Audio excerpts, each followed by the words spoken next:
bertemu di sini. Mudah-mudahan nanti saya sempat main di rumahnya. Ya, Kobam ini saya kan dulu gini, saya dulu di Elvis sama Muslim Abdul Rahman sama. Lalu ketika saya meninggalkan Elvis itu dilanjutkan oleh si Wilson. Tempatnya itu di Pondok Bambu. Itu ya, ketika dengar Kobam itu saya bertanya kepada teman-teman saya, ya teman-temannya Wilson juga, Kobam ini apa hubungannya dengan Pondok Bambu? Ya. Serius itu, jadi serius saya bertanya gitu karena Wilson di Pondok Bambu dan Kobam muncul kira-kira gitu bersamaan.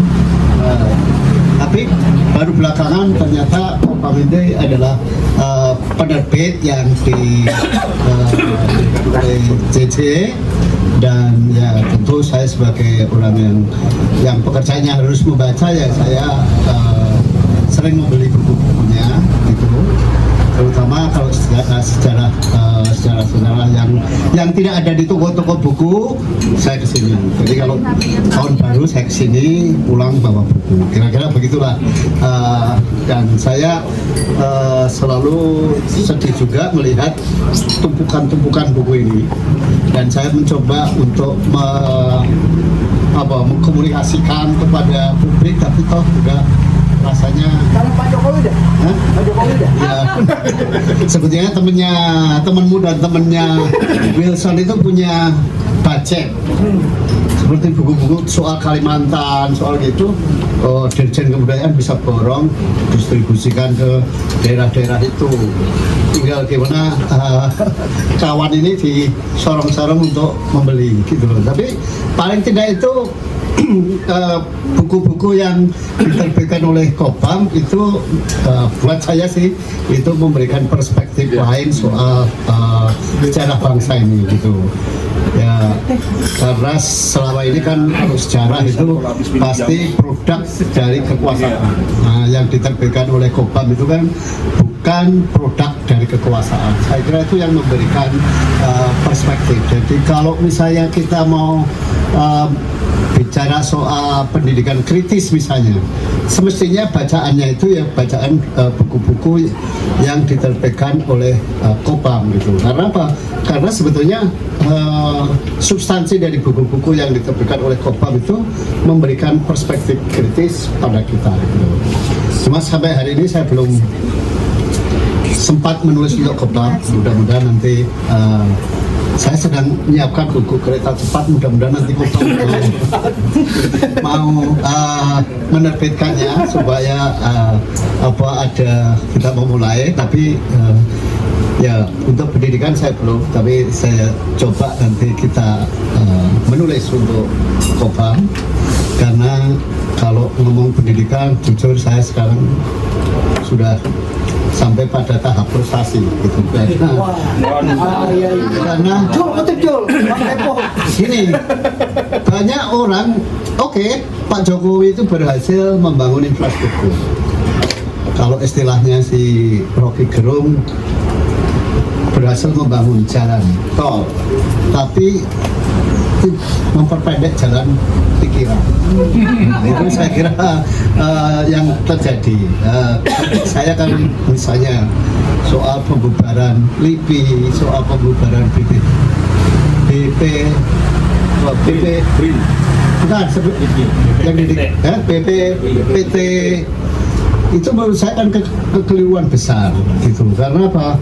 Karena rupanya pembisik-pembisik Pak Jokowi nggak memahami perbedaan antara LIPI dengan BPPT. LIPI itu adalah riset untuk lembaga untuk riset dasar yang mestinya diimplementasi oleh BPPT, dan itu jadi B.J. Habibie waktu mendirikan BPPT saya kira sudah tepat. Nah, tapi sekarang dibubarkan, diganti semua di dalam BRIN, dan sekarang semua bingung. Teman-teman yang di BRIN ini nggak tahu apa yang harus dilakukan gitu. Nah, karena itu sebetulnya persoalan pendidikan itu tidak hanya sekedar persekolahan saja, tetapi ini juga bagian dari pendidikan, karena kalau riset dasarnya dan riset aplikasinya sudah ada, kita ilmu pengetahuan akan dikembangin gimana. Sementara di perguruan tinggi sendiri, mungkin teman-teman juga pernah mengikuti rame-ramenya para dosen sekarang diposisikan sebagai guru, ya harus upload kinerja tiap semester dan sebagainya, persis diperlakukan sebagai guru, sehingga komunitas seperti Kobam itu, bayangan saya ke depan itu akan menjadi alternatif. Lihat aja sekarang nggak ada ahli politik dari kampus, yang ditampil di TV, di koran itu kan bukan dari kampus. Ahli apa saja lah, nggak lahir dari kampus sekarang. Yang tampil di masyarakat itu justru orang-orang bebas. Itu artinya bahwa sebetulnya kampus itu juga sudah secara ide itu sudah mati, yang ada tinggal lembaga bisnis saja. Kira-kira gitu kalau perkenalan saya dengan Kobam, ya. Dan sampai sekarang ya saya masih termasuk buku Mustika Rasa ini saya sudah memiliki, dan beberapa saya minta praktekkan tukang masak saya. Kira-kira. Terima kasih. Dan hari ini di Saudari Makanan yang Enak, saya sudah bilang kalau Anda buka warung, nanti saya salah satu pelanggannya. Kira-kira gitu. Menjawab. Iya, jadi itu menjawab keresahan CC, nggak laku jual bukunya, dia jual makanannya. Kira-kira ekonominya tuh Bang. Iya, terima kasih. Assalamualaikum warahmatullahi wabarakatuh.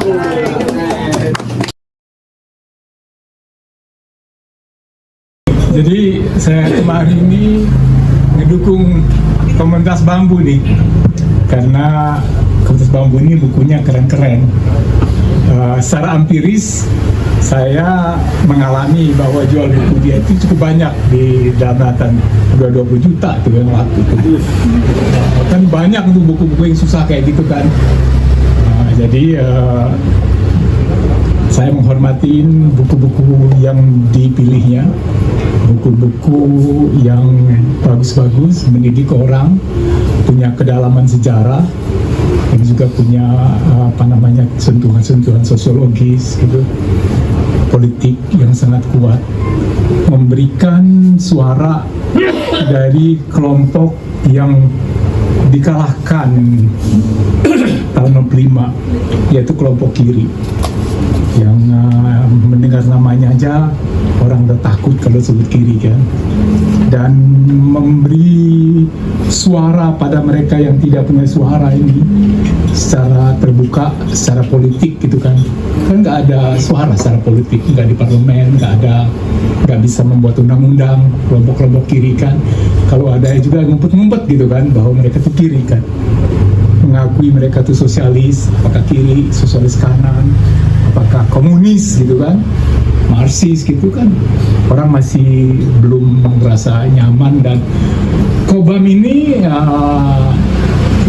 di samping yang lain-lain yang ada pernah tapi kemudian tutup juga, yang konsisten 25 tahun ini suatu masa yang cukup panjang ya.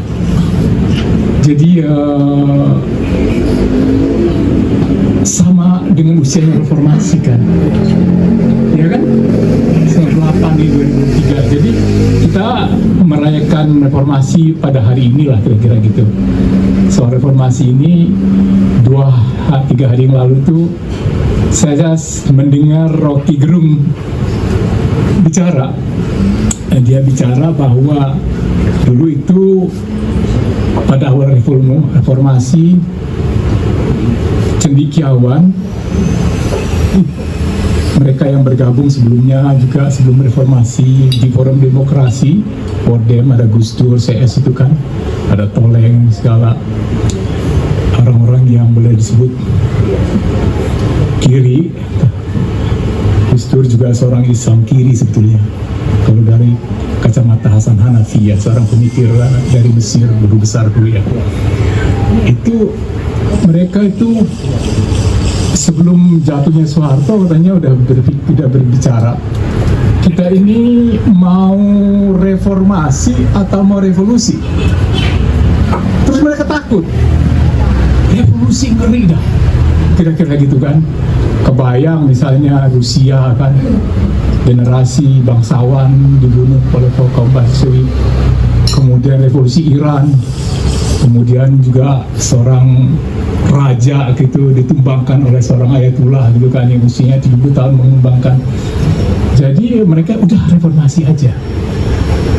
Kemudian saya tanya sama, pas tanya jawab, saya tanya sama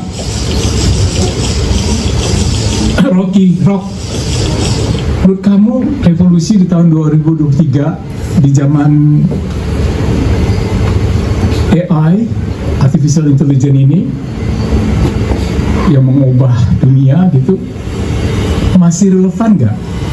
Gagap jawabnya, nggak bisa jawab iya atau tidak gitu, enggak, gagap.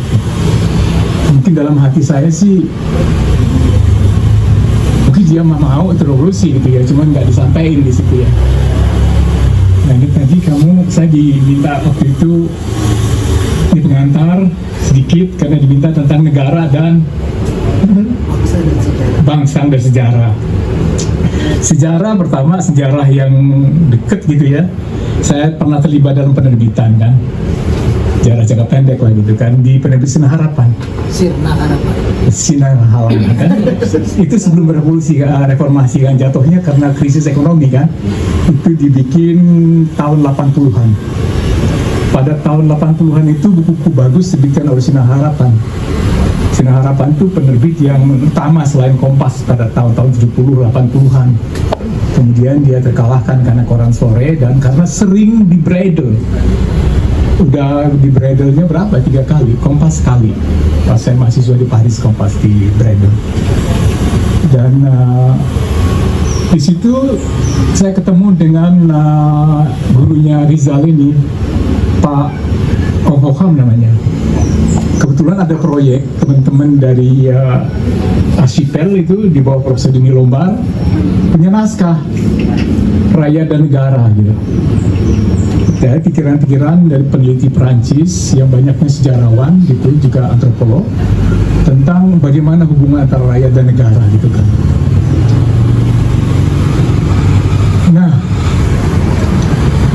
sejarah jangka panjangnya begini. Saya tinggal di Paris pada waktu ada École des Annales, sebuah aliran pemikiran sejarah yang dipimpin oleh Fernand Braudel.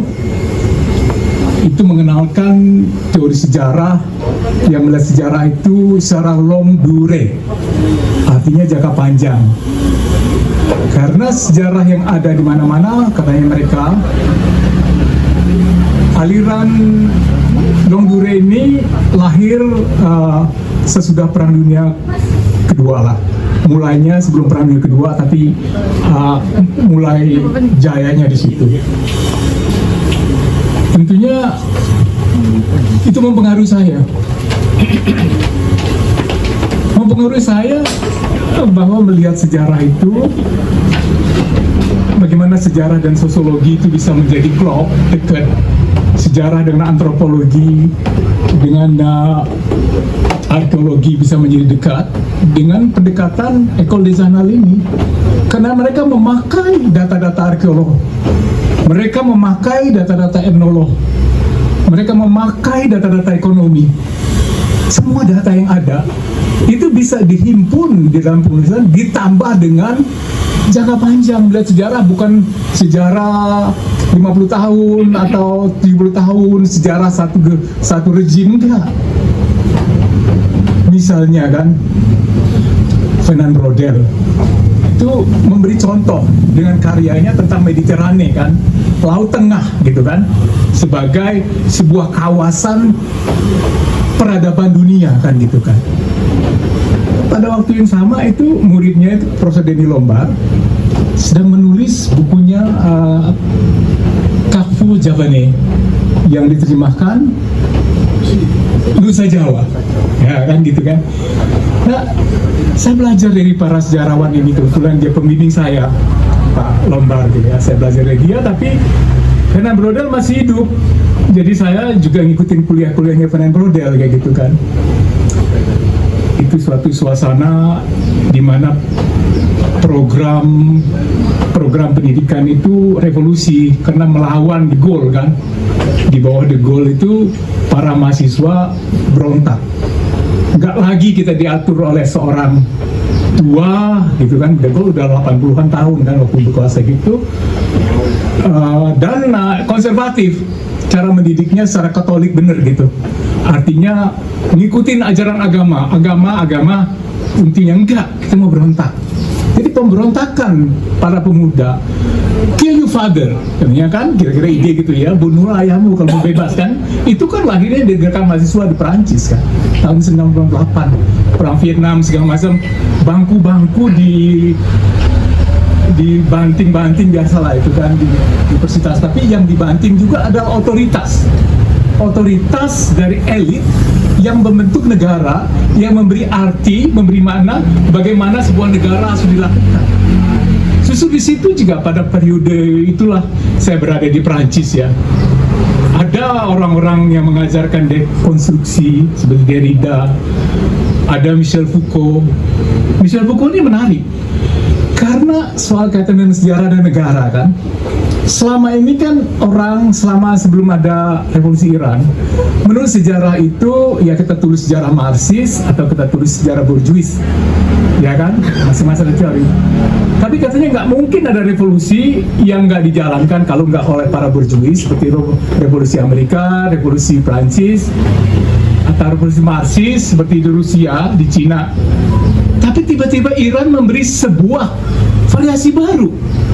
Dan di sini munculnya juga Foucault. Orang kan selalu bilang, nggak pernah bilang dia Foucault. Padahal kalau kita baca buku-bukunya Foucault itu sejarah kan.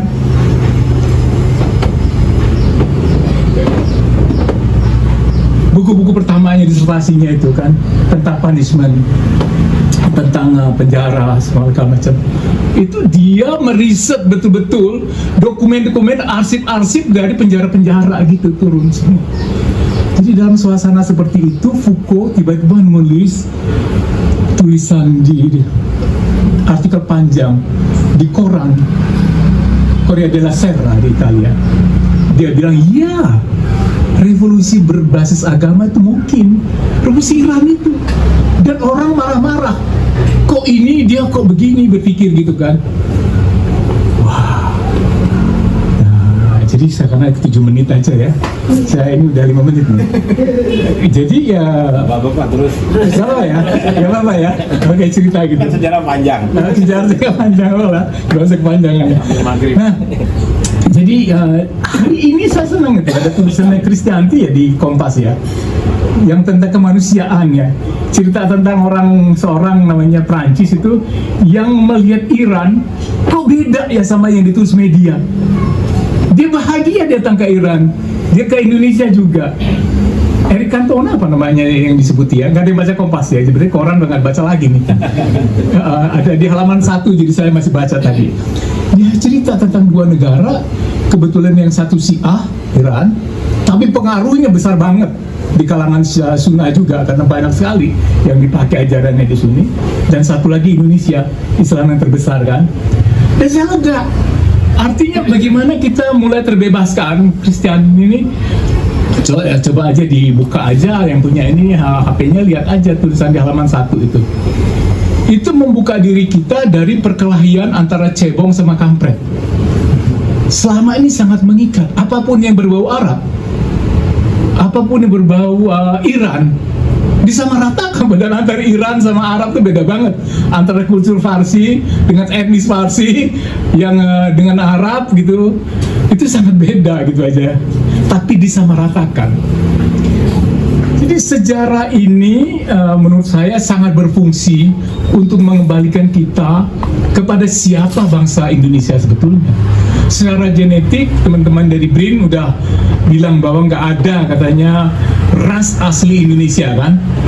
Tapi Sudoyo yang menunjukkan, Ibu sudah datang nanti. Itu dia. Nah, itu kan bagus satu.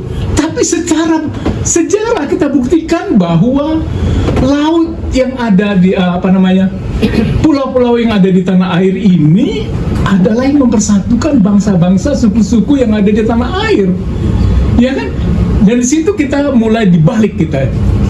Karena kita belajar sejarah bahwa pendekatan kita terhadap tanah air kita, Pak Habibie menyebutnya sebagai benua maritim ya. Betul sekali, benua maritim. Konsepnya itu saya suka sekali Pak Habibie waktu bicara benua maritimnya, mendukung ada latihan ya, segala macam gitu. Dan kalau kita sudah paham bahwa kita lahir seperti orang-orang Mediterania yang ditulis oleh Frank Fernand Braudel, karena di cerita itu orang-orang yang tinggal di kawasan laut yang tertutup, sebetulnya nggak terlalu tertutup juga, tapi tertutup kan, yang sudah mempengaruhi peradaban dunia, Romawi, Iran, segala macam kan di daerah situ kan. Cerita-cerita di kitab suci dari Taurat sampai dengan Injil sampai Quran kan cerita begitu, cerita Nabi Nuh, semua cerita kan ada di sana kan. Kalau kita lihat begitu, maka kita harusnya bangga menjadi bangsa Indonesia, karena bangsa Indonesia ini mempunyai sejarah yang sayang nggak terekam. Banyak cara tulisan seperti direkam di Eropa, terutama di Timur Tengah.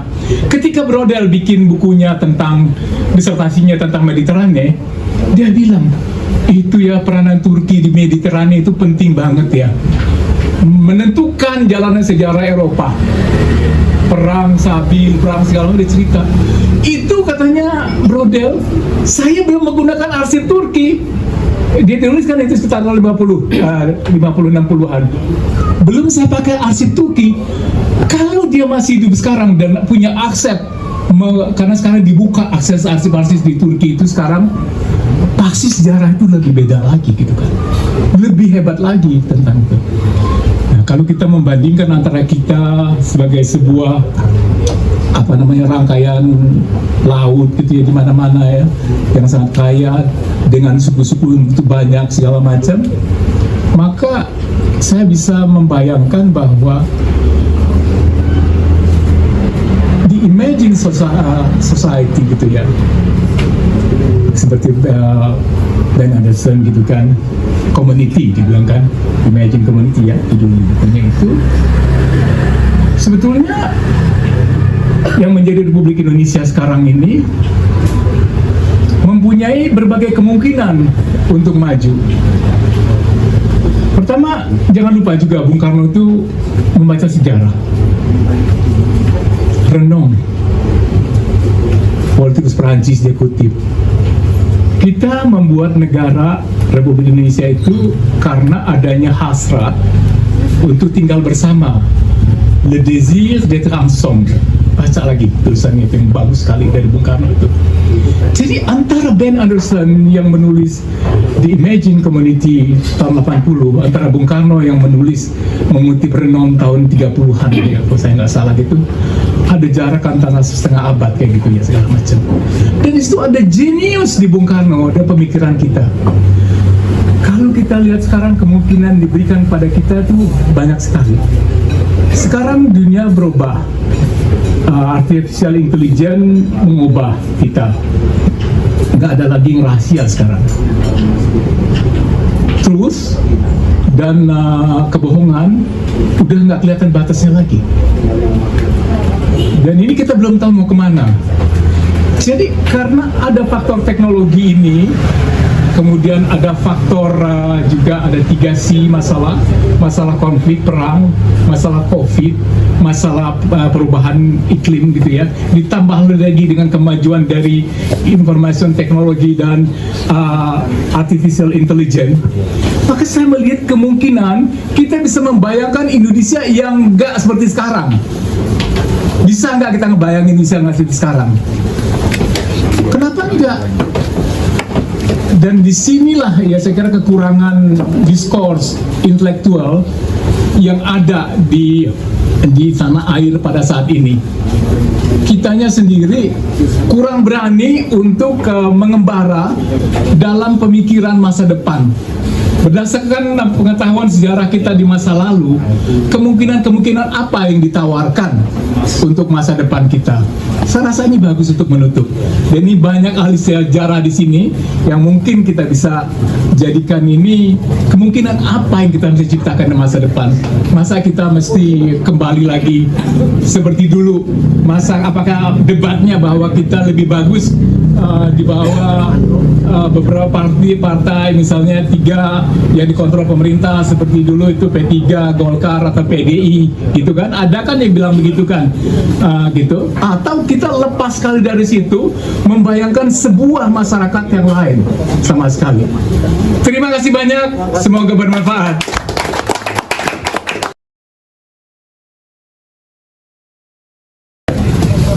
Oke, assalamualaikum, salam sejahtera, selamat siang buat kita semua yang sudah makan maupun yang baru datang dan belum makan. Ya. Pertama, selamat ulang tahun buat Cobham yang ke-25. Saya kagum karena Cobham masih bisa berusia 25 tahun.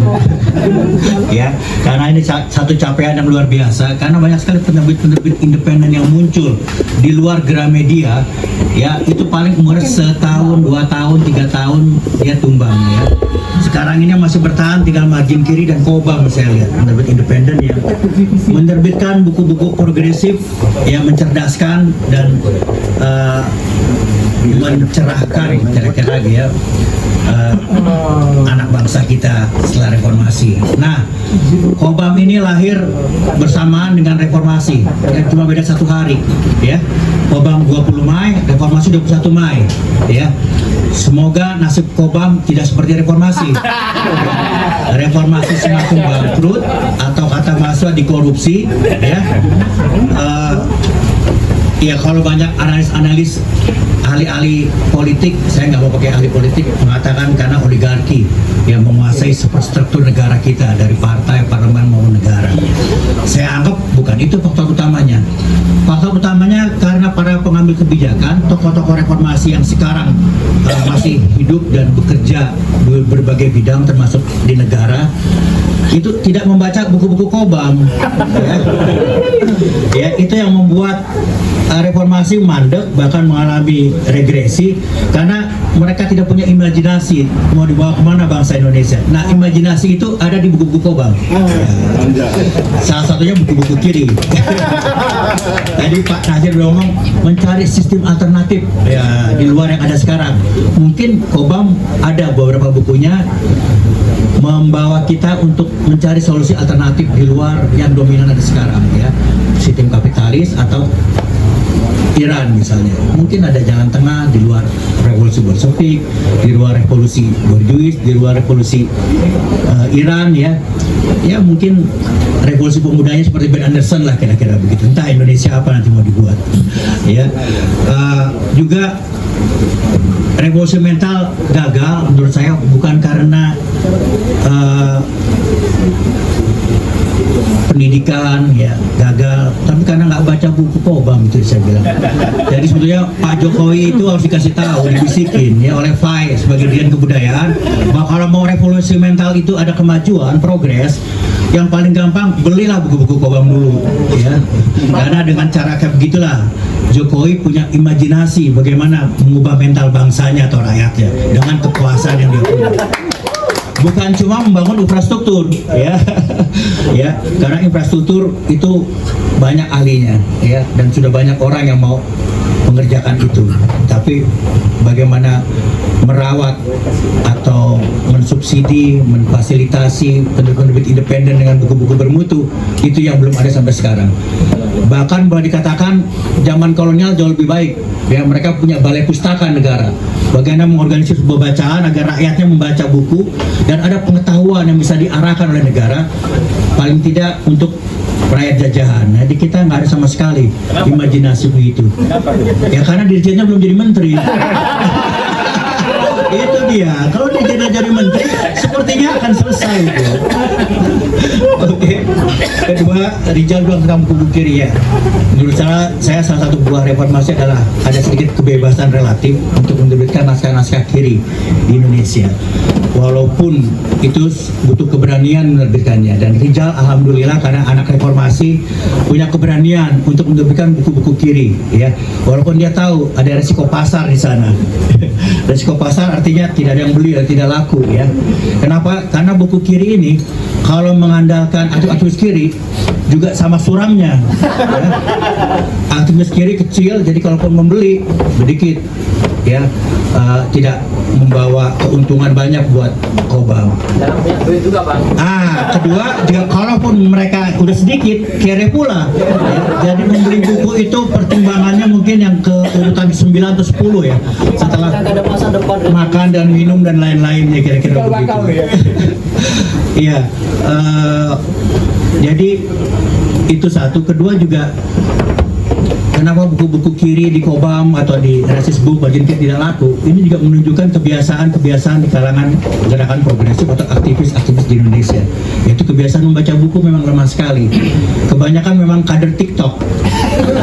Ya, sekarang ini kader TikTok ya, terus Facebook, Instagram, Twitter ya, jadi pengetahuan didapat dari Twitter, dari media sosial, sehingga sangat dari status pendek, gosip-gosip di media sosial itu kebanyakan mempengaruhi memori mereka tentang referensi gerakan, dan itu yang berbahaya menurut saya.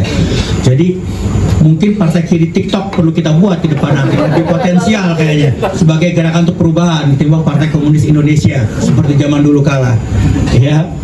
Oke, saya kembali lagi. Buku-buku kiri Kobam ada dua kategori menurut saya yang selama ini sudah saya beli dan saya baca, dan beberapa saya resensi malah ya di media.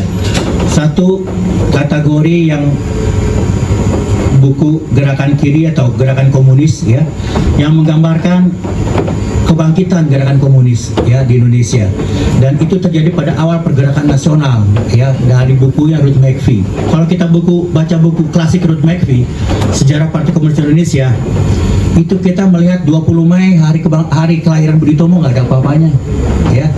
Kita lihat bagaimana begitu riuhnya gerakan, begitu ramainya dinamika gerakan melawan kolonial Belanda, dilakukan oleh buruh, ya, oleh petani, oleh orang miskin, oleh orang-orang di luar lingkaran Budi Utomo ya, yang menjadi semacam ikon jadi dari pergerakan bangsa Indonesia. Jadi hari ini 20 Mei, kalau kita membaca bukunya Ruth McVie, kita pertanyakan kembali apa betul 20 Mei hari kebangkitan nasional kalau dihitung dari kebangkitannya pendirian Budi Utomo.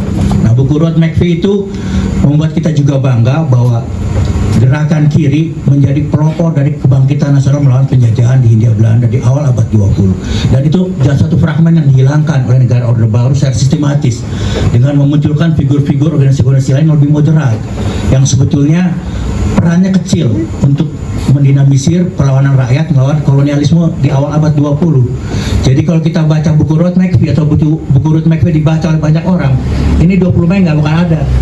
Mungkin diganti 23 Mei. 23 Mei itu hari kelahiran PKI. Mungkin akan 23 Mei ya. Itu Tergantung menterinya. tergantung menterinya. Kalau menterinya anak sejarah, kelihatannya akan terjadi perubahan itu di dalam kurikulum dan juga melihat sejarah Indonesia kelihatannya. Bahkan hari kebangkitan nasional akan dirubah oleh FAI nanti. Kalau nanti stafnya ada gue sama Rijal lagi. Kedua, buku tentang kehancuran gerakan komunis dan kejahatan negara untuk menghancurkan apa yang dianggap komunis dan pendukung Soekarno pasca Gestok tahun 65 ya. Ada dua karya menurut saya monumental yang penting diterbitkan oleh Kobam. Satu karya oleh Tonquist ya, intelektual sejarawan dari Swedia ya, dengan bukunya Penghancuran Komunis ya. Itu buku yang luar biasa. Kenapa? Karena Oleh menggambarkan bagaimana kesalahan strategi dari tokoh-tokoh PKI di dalam partai ya, menjelang peristiwa 65. Ya, dia membaca dukungan partai, mengkritik partai, ya, bahwa salah satu sebab dari kehancuran PKI bukannya faktor eksternal, ya, bagaimana militer secara sistematis organisasi menghancurkan PKI dan manusia-manusia yang dituduh PKI pasca Gestok 65, tapi juga karena kesalahan strategi dari PKI itu sendiri. Menurut saya, oleh sebagai intelektual berjarak dengan PKI, ya, berjarak dengan peristiwa itu sendiri, cukup jernih menggambarkan peristiwa 65. Jadi kita bisa reflektif juga bahwa peristiwa Gestok 65 bisa terjadi juga karena ada faktor internal dari PKI itu sendiri, kira-kira begitu. Nah, faktor internal ini menurut saya menjadi penting karena oleh yang berani mengangkat kesalahan internal PKI menjelang Gestok 65. Kedua, buku-buku tentang PKI, tentang bagaimana negara secara sistematis dan terorganisir menghancurkan PKI. Ya, salah satu bukunya yang menurut saya sangat monumental adalah buku terbaru dari Jeffrey Robinson yang judulnya Musim Menjagal, Jal, ya. Iya, Musim Menjagal. Saya ingat waktu Rizal akan menerbitkan buku itu, tanya, Son, yang kasih pengantar siapa ya? Supaya buku ini nggak dilarang, katanya. Rugi gua, katanya. Kalau bukunya tebal lagi, katanya 800 halaman, katanya. Kalau udah masuk toko buku terus di sweeping FPI atau anti komunis, terus ditarik dari toko buku Gramedia atau Togamas, bangkrut gua, katanya. Oh iya, saya bilang diskusi Agus Wijoyo aja, ya. Agus Wijoyo untuk memberi pengantar. Karena Agus Wijoyo ini penting, karena kenapa? Karena dia yang membuat simposium korban 65 di awal pemerintahan Jokowi tahun 2016. Oh, memang pendapatnya moderat, tapi dia paling reformis, paling masuk akal di antara semua para jenderal yang sangat anti komunis, harga mati itu, sehingga sisi kemanusiaannya tidak ada sama sekali. Nah, Agus Wijoyo ini menurutku tentara reformis dan humanis, jadi dia melihat sisi-sisi humanis juga dari peristiwa 65. Dan akhirnya Agus Wijoyo menjadi buat pengantar. Banyak kawan-kawan saya protes tuh, Wilson, itu gimana, katanya, kok orang anti PKI katanya buat pengantar.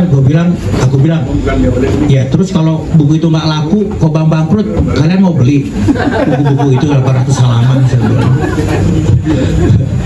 Jadi karya Jeffrey Robinson ini juga karya terbaru menurut saya paling penting karena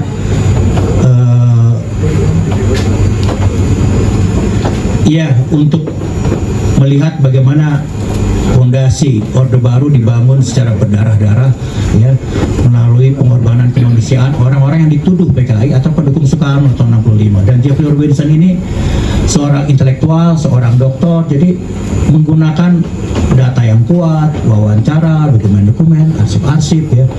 Dan menurut saya dengan Agus Wijoyo membuat pengantar di buku itu, dia melegitimasi sebetulnya Jeffrey Robinson, ya. Dengan kata lain begitu, bahwa karya Jeffrey Robinson akan dibaca oleh tentara, ya, atau orang-orang anti komunis. Menurut saya itu yang menjadi penting, ya. Saya bilang karena kalau bukan Agus Wijoyo, para tentara-tentara yang keras ini, ya, yang dogmatis, ya, yang tiap 30 September, ya, kayak Kiflan Zen sudah menyanyi tentang, oh kita putar kembali film G30 PKI. Ternyata begitu film G30 PKI diputar, Kiflan Zennya tidur. Itu ada film dokumenter dari Lezi Ramadeta, ya, memperlihatkan bagaimana Kiflan Zen tidur selama nonton film G30 PKI. Jadi orang yang anti PKI saja sudah malas nonton G30 PKI, apalagi kita atau generasi Z atau generasi milenial. Kira-kira itu sumbangan dari buku-buku kiri yang menyangkut PKI dari Kobam, ya.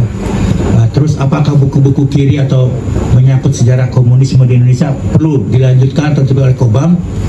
Kalau menurut saya itu tugas sejarah Kobam, ya, untuk nekat menerbitkan buku-buku yang kemungkinan tidak disukai oleh penguasa atau oleh orang yang anti intelektualisme, ya, atau fakta-fakta sejarah yang baru, ya.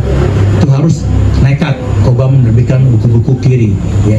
Tapi tentu saja itu tergantung hasil pemilu Pilpres 2024, ya. Berani atau tidaknya tergantung Pilpres. Kalau ada mantan Kopassus jadi presiden, ya kita tiarap semua, ya. Oke, itu aja. Terima kasih, selamat ulang tahun Kobam. Semoga buku-buku kiri akan terbit kembali setelah tahun 2024.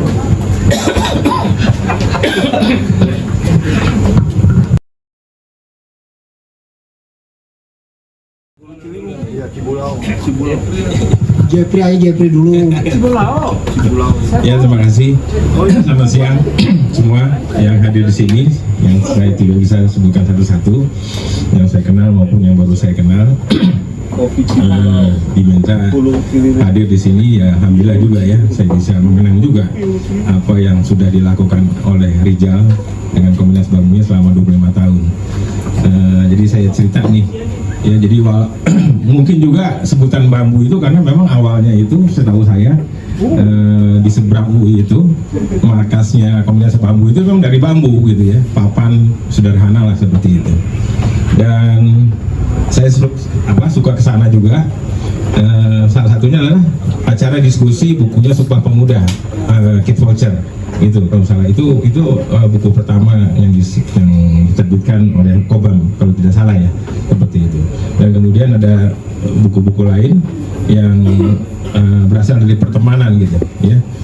Di sini ada juga tokoh nih, awal dari komunitas bambu, yaitu Risdi itu ya, selalu tersenyum dia, jadi menggembirakan walaupun buku-bukunya kurang laku, tapi dengan adanya senyum dari Risdi jadi kita juga terhibur begitu.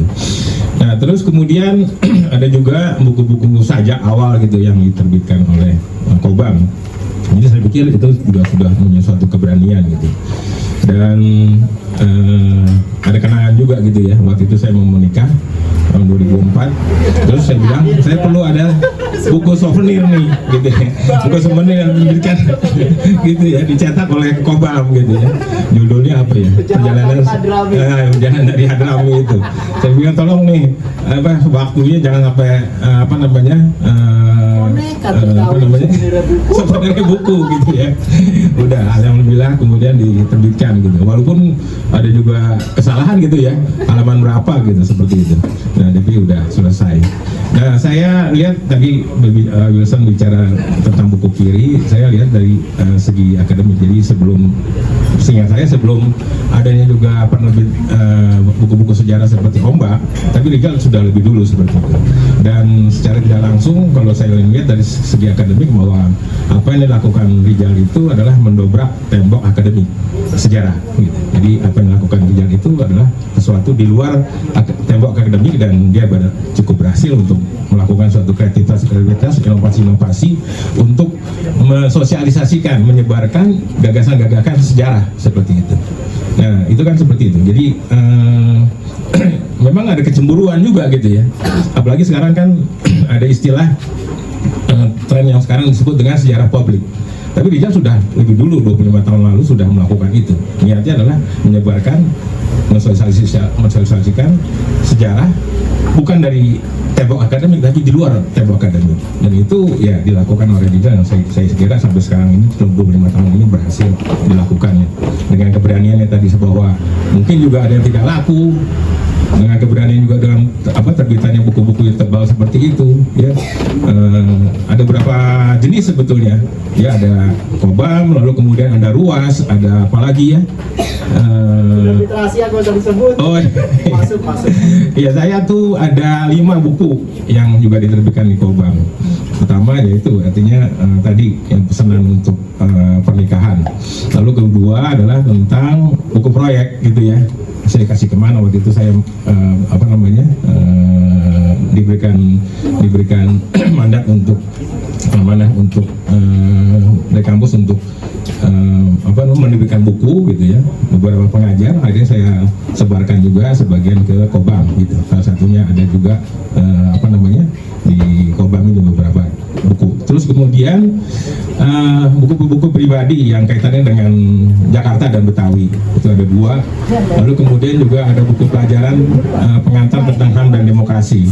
Terus kemudian apalagi jajalnya seperti itulah, pokoknya ada 5 gitu buku setahun saya yang diterbitkan oleh Kobam. Tapi sekarang agak menurun ya penulisan orang-orang di akademik itu untuk menulis buku gitu, karena lebih ditekankan sekarang untuk menulis artikel, sehingga juga kurang nih pemasukannya Rijal untuk para dosennya gitu ya. Dari biasanya dulu kan bahan-bahannya kan dari dosen gitu kan untuk diterbitkan gitu kan, tapi sekarang udah kurang menurun karena dosen-dosen udah beralih ke penulisan artikel daripada buku, karena sekarang buku tidak dihargai juga sebagai yang untuk naik seperti itu ya. Jadi itu juga menjadi salah satu dekadensi lah ya dari literasi kita, di mana buku tidak dihargai sebagaimana mestinya seperti itu. Karena menulis buku itu kan lebih berat daripada sekadar nulis artikel gitu kan, lebih tebal dan sebagainya. Jadi itu juga seperti itu. Dan ada satu di luar itu ya, Rijal mungkin ada tambahan JJ-nya itu ya, ini ada ceritanya ini sebetulnya itu. Waktu itu tahun berapa ya, 2004 gitu, saya diminta untuk mengisi ruang di majalah Muson Blad di Belanda gitu ya, untuk 2 tahun gitu. Tapi saya pikir saya nggak sanggup 4 tahun ya, tapi saya bilang saya nggak sanggup lah ya, karena ya setiap bulan isi seperti itu. Saya bilang saya ajak Rijal gitu untuk juga menulis bareng lah, gantian. Saya bulan ini bulan berikutnya Rijal, seperti itu. Lalu kemudian kalau saya kan ada namanya gitu kan, ada 2 nama lah paling nggak, Jeffrey Alkatiri gitu kan. Kalau Rijal ini kan Rijal aja gitu. Lalu bagi pembaca Belanda kan bingung kan, ini Rijal apa? Biasanya kan mereka akan juga menuntut apakah ada nama depan atau nama belakang. Saya bilang, Jal, nggak bisa kalau tidak ditambahkan nama satu di depan atau di belakang, saya bilang gitu. Jadi perlu ada tambahan nama supaya tidak Rijal aja gitu. Memang seperti itu, KTP-nya juga seperti itu, ijazahnya juga seperti itu. Perlu, karena harus ada 2 nama nih di di majalah itu, di artikel tersebut untuk penambahan nama gitu, seperti itu. Akhirnya kemudian seminggu kemudian muncul tuh namanya JJ gitu, tambahan. Jadi sekarang jadi apa ya, JJ itu ya, jadi lebih dikenal daripada Rijal ya. Ya alhamdulillah juga ya, itu seperti itu. Nah saya kira tadi bahwa tidak panjang-panjang, bahwa apa yang dilakukan oleh Rijal adalah sesuatu yang banyak manfaatnya ya, walaupun mungkin juga ada banyak halangan, kendala apa yang dilakukan oleh Rijal selama menjadi direktur ya, komunitas bambu ini, dengan segala caranya, inovasinya, promosinya, dan kondisi yang juga tidak memungkinkan untuk menumbuhkan literasi yang baik di Indonesia, tapi Rijal terus-menerus melakukan seperti itu. Ya, sekali lagi bahwa apa yang dilakukan Rijal bersama dengan reformasi, euforia reformasi ini juga masih terus langsung dilakukan oleh Rijal di kepalanya gitu, seperti itu ya, dengan niat baiknya untuk menyebarkan dengan caranya ya, seperti itu. Sementara itu dulu dari saya ya. Assalamualaikum warahmatullahi wabarakatuh.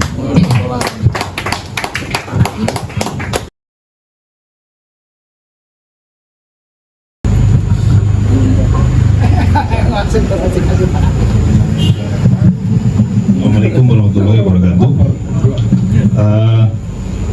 Teman-teman sekalian, pertama saya kira kita harus mengucapkan syukur ya, karena sebuah penerbit yang dikelola oleh Rizal dan kawan-kawan bisa bertahan dalam usia yang 25 tahun. Itu buat saya sebuah pekerjaan yang tidak mudah, karena menerbitkan buku bukan hanya melawan satu budaya kelisanan yang kuat sekali dalam masyarakat kita. Jadi meminta orang membaca buku itu juga sebuah tantangan sendiri. Dan membaca buku sejarah adalah tantangan berikutnya, karena biasanya orang-orang kita kan tidak terlalu peduli pada sejarah. Apa-apa yang berbau masa lampau itu hampir selalu mengandung semacam luka, dan itu harus dihancurkan, apakah itu gedung-gedung tua atau gerakan kiri dan seterusnya. Jadi posisi yang diambil Kobam, Rizal dan kawan-kawan ini menurut saya sangat spesifik, sangat khas, sangat berwatak revolusi gitu, karena buku-bukunya bukan buku yang bisa diterima oleh banyak orang. Tadi Wilson sudah bercerita tentang satu segmen dari penerbitan Kobam yang pada umumnya mengupas tentang gerakan kiri atau kelahiran dan kehancuran Partai Komunis Indonesia. Tapi yang lain juga saya kira, kalau kita membaca buku Kobam kan sebetulnya kita diperkenalkan pada satu lanskap yang luas ya. Nah, bagaimana sejarah itu pada akhirnya hadir sebagai sebuah interogasi, sebuah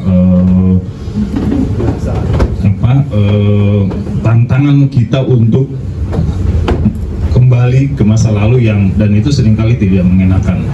Saya ingat misalnya Kobam pernah menerbitkan satu buku judulnya Profil Etnik Jakarta ya. Itu monograf dari Lance Castle yang pernah dimuat di Jurnal Indonesia.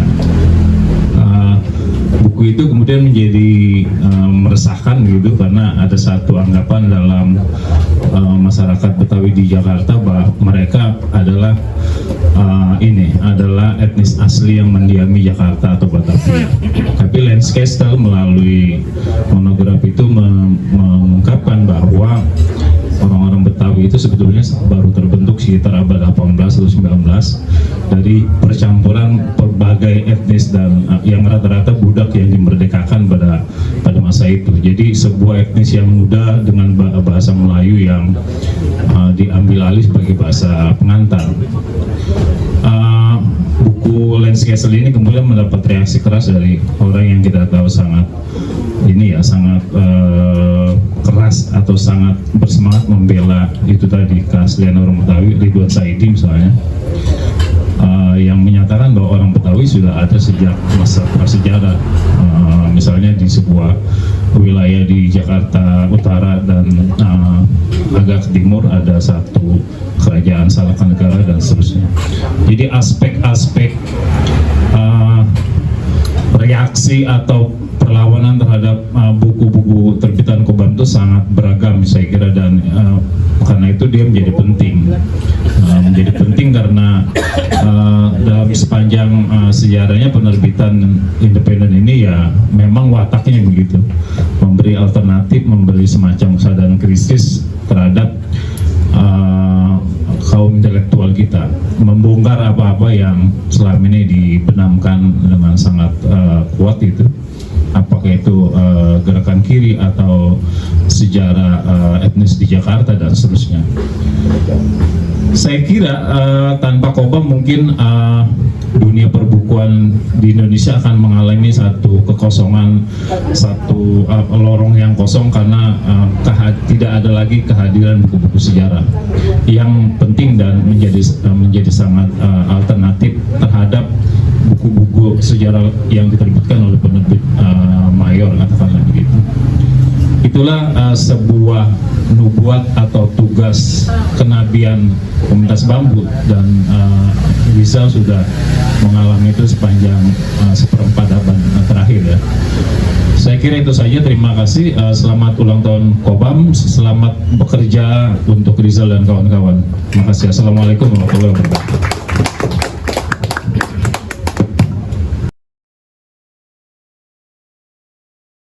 Saksian dari kamar tidur kita aja. Mulai dari mana? Oke, selamat ulang tahun. Orang yang ngeracunin saya buku nih. Selamat ulang tahun Komunitas Bambu yang ke-25. Ya sebenarnya semua ini berangkat, misalnya kalau pengalaman kami masa kuliah ya, atau mungkin saya paling berkesan kalau ke Rijal tuh waktu digebukin sama aparat pas digerebek gitu. Kontrakan kita. Nah, tapi itu enggak. Tapi pada dasarnya ya kenapa kita didatangi aparat, karena ada banyak bacaan di tempat kita. Secara sederhana seperti itu, ada bacaan-bacaan yang kita simpan menjadi bahan referensi kita. Mungkin kalau ditanya ini buka semua aja. Ya misalnya Pak Jeffrey juga tahu kan gimana saya sibuk ngejualin semua buku Hastamitra di jalan dengan cuma 10-15 ribu, yang tadinya jual 100 ribu pada marah-marah, lu kan ngerusak harga pasar, Win, gitu loh. Jadi pada dasarnya kita ingin semua orang membaca Pram pada zaman Orde Baru dan bisa berdiskusi bersama-sama gitu loh, dengan bacaan-bacaan yang mungkin buat Orde Baru waktu itu adalah bacaan-bacaan yang kritis, bacaan-bacaan yang sebenarnya biasa aja sih gitu, nggak bosan apa baca Pram gitu. Mungkin orang kan kalau kesannya keren padahal udah baca baca buku ketiga keempat udah bosen gitu loh. Tapi secara umum mungkin balik lagi ke Rizal, saya ingat banget lembaga yang didirikan oleh Rizal waktu kita dulu sama-sama di Sastra UI, namanya Kompas R. Kompas R. Dia masih ingat kacau. Dia Nah. Ya Jul, mana si Jul? Jul, ada Juliantoro di sini. Redaktur Tempo, maksudnya Kompas R itu kalau gue sih tepatnya itu Kompas. Jul, lu udah cerita Kompas R Jul? Hah? Itu kalau gue sih sebenarnya itu Kompas R-nya tuh Rizal, bukan seni rupa gitu sebenarnya. Kan dia maunya apa sih Jul? Itu komunitas pecinta seni rupa ya? Ya, itu kan lu yang bisa bikin opal Ya, tapi kan akhirnya R-nya tuh Rizal seluruh ujungnya gitu. Tapi kalau Kobam nggak ada Rizal ya sih. Oke, tapi pada dasarnya sesuatu yang kita bangun waktu kita dulu dianggap kelompok Abling B di kampus, membuat akhirnya setiap kita punya cara untuk bagaimana mewujudkan idealisme kita. Rizal dengan Kobam yang 25 tahun terus bisa bertahan di tengah, yang lain-lain cuma pengen eksis doang, dan Rizal bukan bisa tentang eksis, tentang komunitas bambu ini kenapa didirikan, bukan tentang eksistensi. Saya lihat banyak penerbit indie itu lebih sebatas eksistensi dan keren-kerenan dengan penerjemahan yang amburadul dan sebagainya. Itu kita lihat banyak di zaman-zaman awal kita membangun penerbitan indie pasca reformasi 98. Nah, tapi yang menarik Rizal adalah bagaimana memberi dampak. Jadi komunitas bambu ini sebenarnya bagaimana memberi dampak ke banyak pihak untuk mewarnai proses tumbuh kembang bangsa ini ke depan. Rakyat Indonesia beruntung ada komunitas bambu, karena pada saat komunitas bambu ini bisa mewarnai tidak hanya bicara tentang masa lalu, tapi bagaimana kita menatap dan menapak lebih jelas masa depan Indonesia. Dan salut buat komunitas bambu, terima kasih ada di tengah-tengah kita semua. Terima kasih.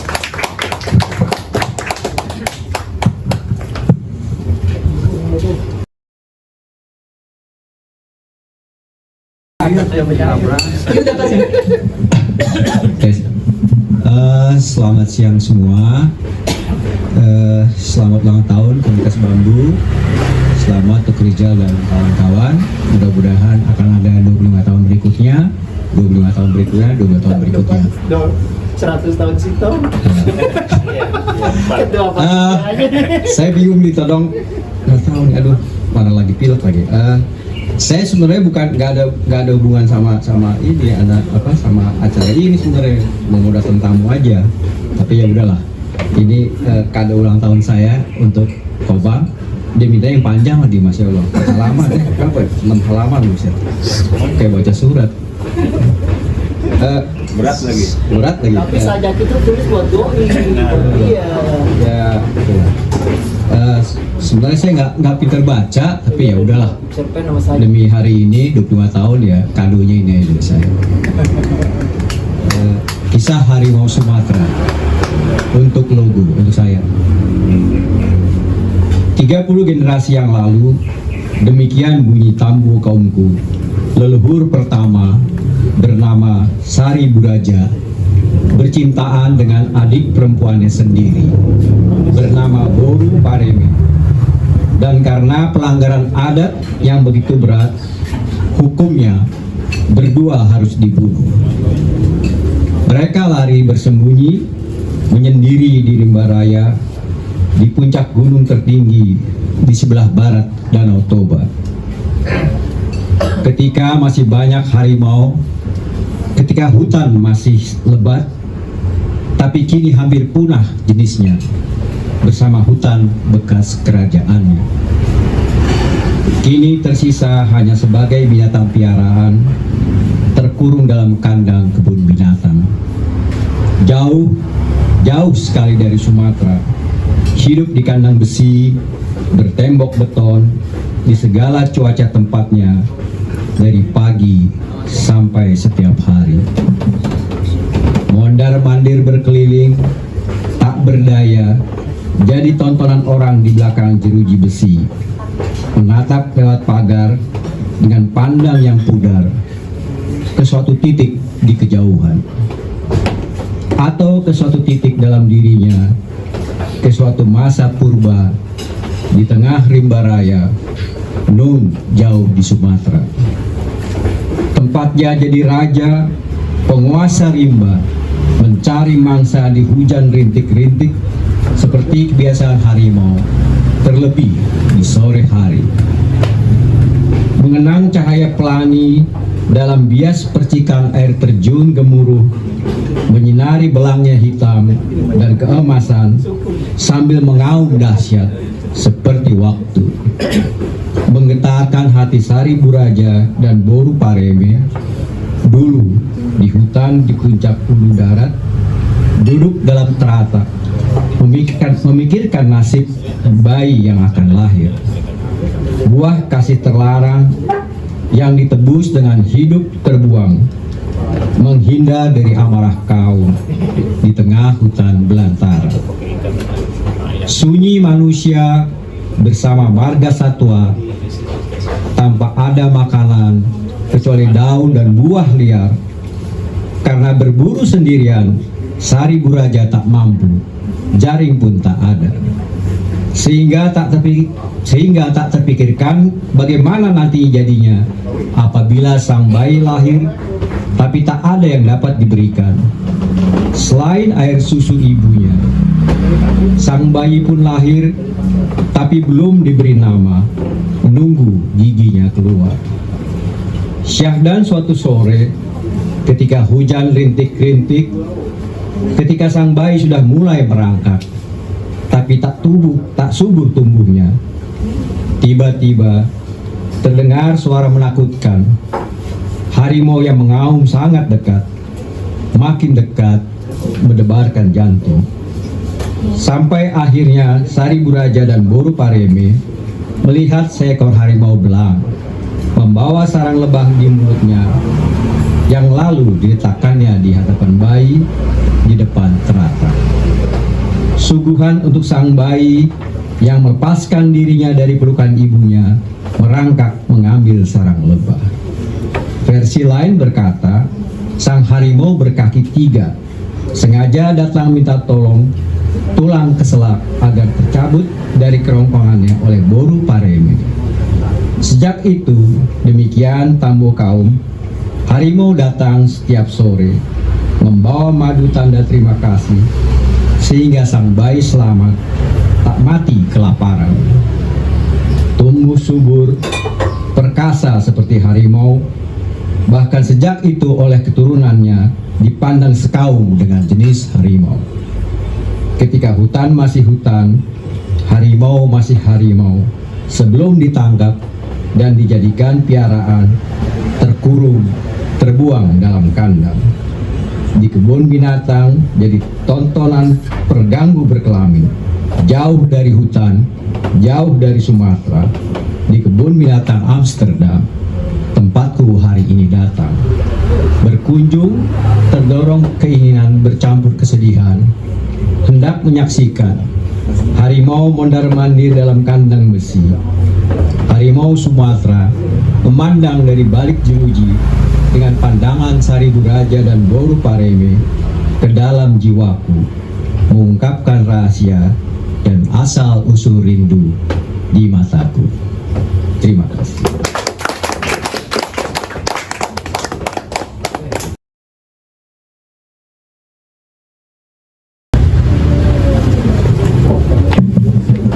Selamat siang semua. Selamat ulang tahun untuk komunitas bambu. Saya Kanti. Saya juga bingung nih kasih testimoninya gimana. Tapi gini aja berdasarkan pengalaman pribadi ya. Saya kan memang suka baca buku.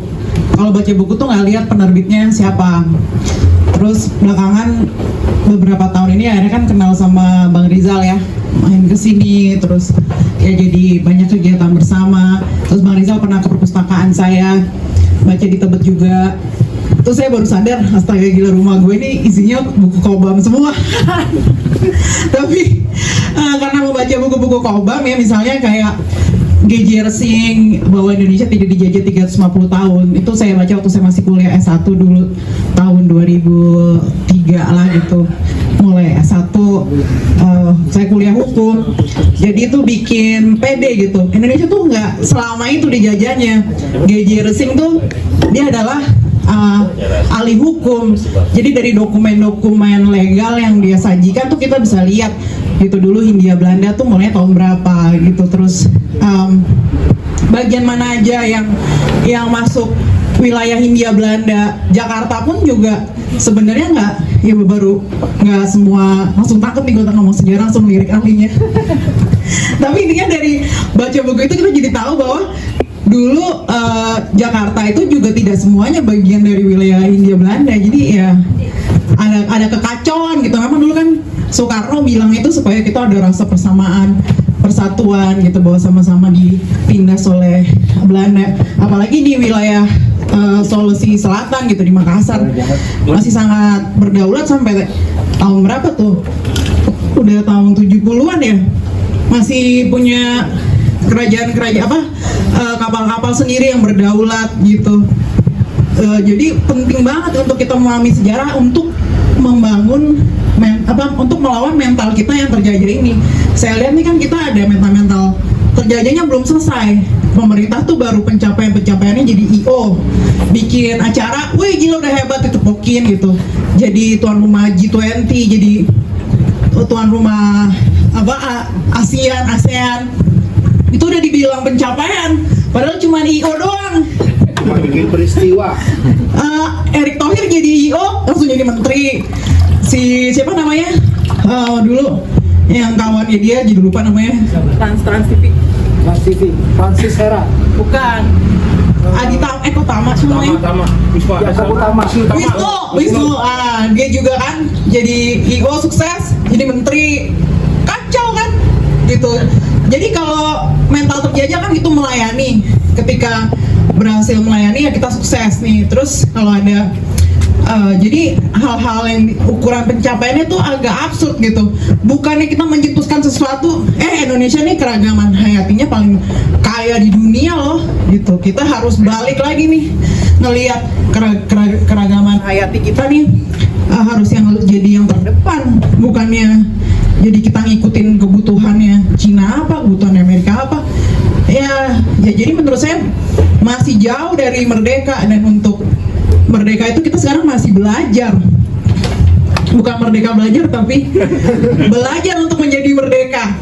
Belajar untuk jadi merdeka itu harus ngerti sejarahnya dulu. Kita ini bukan bangsa terjajah, bukan bangsa budak. Kita punya peradaban, punya kedaulatan yang sudah begitu lama, nggak ada apa-apanya dibandingin Eropa gitu. Jadi di dalam ruang-ruang diskusi politik itu ya saya bisa pede lah gitu bicara tentang jati diri kita sebagai Indonesia. Dan juga kalau kita rajin-rajin baca buku-bukunya Kobam, kita juga ngerti kan sejarahnya Golkar tuh sebenarnya gimana gitu, karena baru-baru ini kan nerbitin buku tentang Golkar ya. Kebetulan gue lagi ada butuh riset juga terkait itu. Jadi Golkar dihancurin sama Soeharto, padahal tadinya nggak kayak gitu. Tadinya dari Kosgoro, koperasi gotong royong, terus akhirnya jadi begitulah kira-kira. Ya itu jadi kesaksian saya ya, sebagai pembaca buku Kobam yang baru saya lihat-lihat, gila nih sih buku rumah gue Kobam semua. Soalnya selain judulnya menarik, temanya menarik, covernya juga keren gitu. Oke, jadi selamat sekali lagi buat Bang Rizal dan tim, semoga terus konsisten menerbitkan buku-buku bersejarah, tetap menjaga idealisme supaya orang Indonesia makin banyak yang pintar. Terima kasih.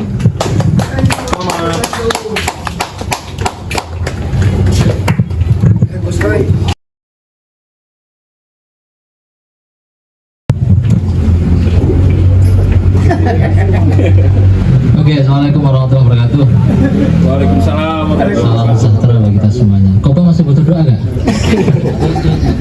Saya itu kalau ingat ulang tahun ke-25 tadi itu saya mikir-mikir ngobrol sama anak saya di jalan di mobil tadi itu.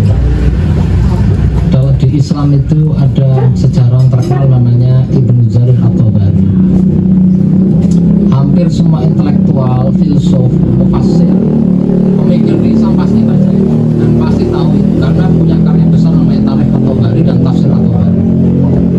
Itu udah mungkin lebih dari 40 bahasa itu karya dia diterjemahkan di dalam banyak bahasa. Jadi saya ingat komunitas bambu itu. Makanya saya ajak anak saya ajak santri saya itu Sena yang yang kepingin jadi sejarawan gitu, biar ketemu para sejarawan di sini, terutama ketemu Rizal gitu. Jadi kalau udah tahu kan resiko tanggung sendiri ya kayaknya gitu. Kalau jadi sejarawan cuma gini-gini aja gitu. Apalagi ceritanya nerbitin nggak laku-laku sen gitu, makanya kamu harus pikirkan ulang gitu ya, jadi sejarawan gitu. Resiko tanggung sendiri pokoknya. Nah itu tadi yang saya ingat itu Ibnu Jarir at-Tabari, dan dia punya karya besar namanya Tarikh at-Tabari. Hampir semua anak pesantren atau intelektual Islam harus baca itu yang pertama. Yang kedua, ada patah Arab itu yang sangat terkenal, bunyinya itu al-istiqomatu khairun min alfi karomah. Jadi nggak bayangin jual buku yang saya dengar Rizal berapa kali curhat dulu di masa-masa agak muda gitu, sekarang agak-agak ini ya, agak kolonial lah udah ya, bukan milenial gitu. Dulu sempat mau banting setir gitu, mendingan gua jual nasi pecel aja deh kayak gitu. Tapi alhamdulillah dia bertahan gitu. Jadi kewalian Jaji Rizal itu karena dia bertahan, istiqomah tadi itu. Nah kalau di Islam itu istiqomah itu dibilang 1000 kali lebih hebat, lebih utama ketimbang karomah gitu. Orang yang ibadah aja itu keutamanya kalah dengan orang istiqomah, terutama menyebarkan pengetahuan. Jadi kita semua pasti berharap, tadi Mbak Kanti sudah ngasih harapan Kobam masih konsisten menerbitkan, menerjemahkan teks-teks penting buat kita semua.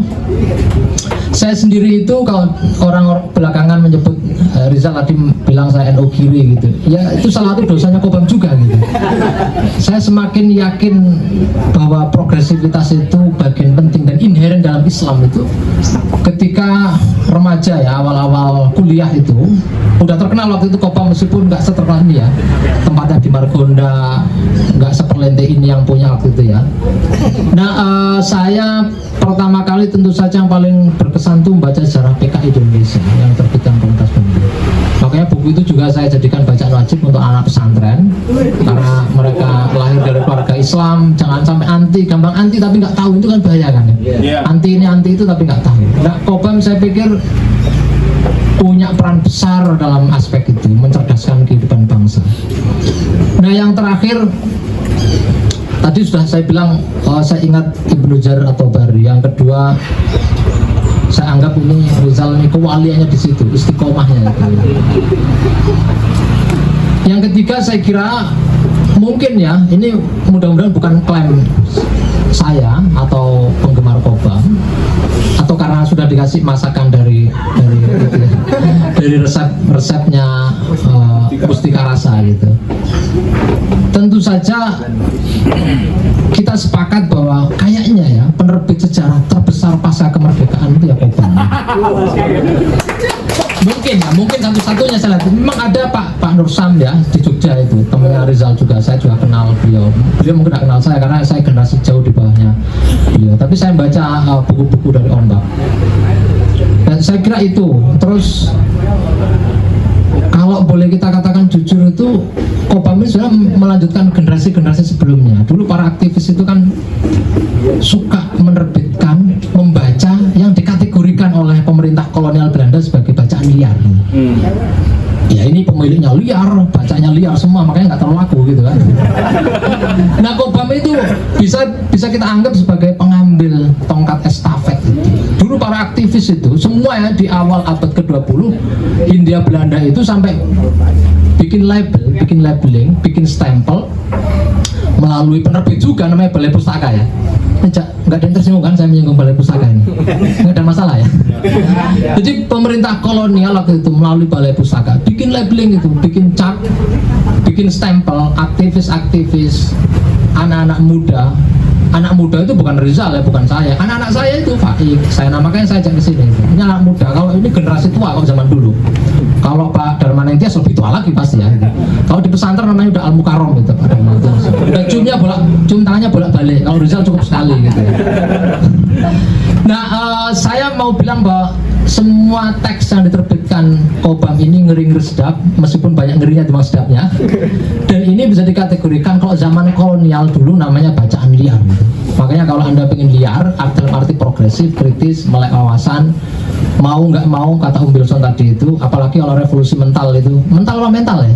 Kalau di Jawa itu mental itu tertolak gitu. itu harus mau nggak mau harus membaca. Salah satunya adalah karya-karya yang dihasilkan oleh Kobam. Mudah-mudahan saya sendiri belakangan itu lebih banyak menyunting, menerjemahkan teks-teks penting, terutama di seputar tradisi pemikiran progresif. Ada 3 naskah David Harvey yang saya terjemah, nggak tahu ini penerbitnya mana. Kirim sini. Nah itu ya. Ada juga ekologi politik. Saya terus terang kepingin buku teks-teks ekologi kritis ya, ekologi Marxis itu bisa dibaca oleh sebanyak mungkin orang. Sudah banyak saya terjemahkan sama istri. Mudah-mudahan nanti kalau Kobam cocok kita bisa nerbitin bersama. Dan ada satu naskah saya tentang Islam progresif dalam perspektif kami ya. Generasi yang jauh lebih muda yang baca Hasan Hanafi tapi perspektifnya nggak Hasan Hanafi. Hasan Hanafi ini kiri Islamnya dia fenomenologi filsafatnya. Kalau saya materialisme historis gitu. Ini 2 hal yang berbeda. Itu makanya dari teks-teks naskah-naskah saya dari ceramah, diskusi atau di artikel ya di jurnal atau di media online pengen saya terbitkan. Mudah-mudahan Kobam nanti cocok. Terima kasih. Selamat ulang tahun ke-25. Ini doa juga gitu. Saya tadi udah ngerasain ini gitu. Ini kalau yang bikin acara orang sekuler begini makan-makan didahulukan. Jadi kehidupan duniawi didahulukan. Kalau di NU itu nggak begitu. Di NU itu sholawatan dulu, Bung. Setelah selawat istighosah. Setelah istighosah mau itu hasanah gitu. Jadi udah dapat pesan-pesan baik, udah doa baru makan, rasa syukur gitu. Ini syukurnya didahulukan. Kata Om Wilson tadi, ya di NU biar diceramah udah lapar makanya nggak banyak-banyak. Oke, doa saya singkat aja. Saya mengajak membaca Fatihah kepada Bapak Ibu semuanya yang non Muslim untuk membaca doa dalam hati. Mari kita berdoa bersama. Kita berharap komunitas Bambu panjang usia, panjang umur. Amin. Demikian juga dengan Bung Rizal dan para kru di sini. Amin. Panjang umur, sehat selalu, Amin. selalu ceria karena Rizal ini udah seperti Al-Mukarram buat saya gitu. Karena pasti ini kan, setiap datang ke sini tuh susah-susah hilang. Saya punya utang aja lupa. Bahkan punya utang sama dia juga lupa gitu. Makanya bahagianya di situ itu. Dia lupa itu. Karena apa? Semua orang itu dibikin gembira. Kita berdoa hari ini mudah-mudahan Kobam langgeng seperti doanya Bung Karno, Indonesia tidak hanya 1 hari, 10 hari, 1000 tahun tapi selama-lamanya gitu ya. Nggak tahu selama-lamanya siapa yang melanjutkan. Tapi paling nggak spirit Kobam terus hidup di antara kita. Amin. Ala hadiniyah wa ala kulli niyatin sholihah. Al-Fatihah. A'udzubillahi minasyaitonirrajim. Bismillahirrahmanirrahim. Alhamdulillahirabbil alamin. Maliki yaumiddin. Iyyaka na'budu wa iyyaka nasta'in. Ihdinas siratal mustaqim. Siratal ladzina an'amta 'alaihim ghairil maghdubi 'alaihim waladdallin. Terima kasih. Allahumma muwaffiq ila aqwamit thoriq. Assalamualaikum warahmatullahi wabarakatuh. Waalaikumsalam.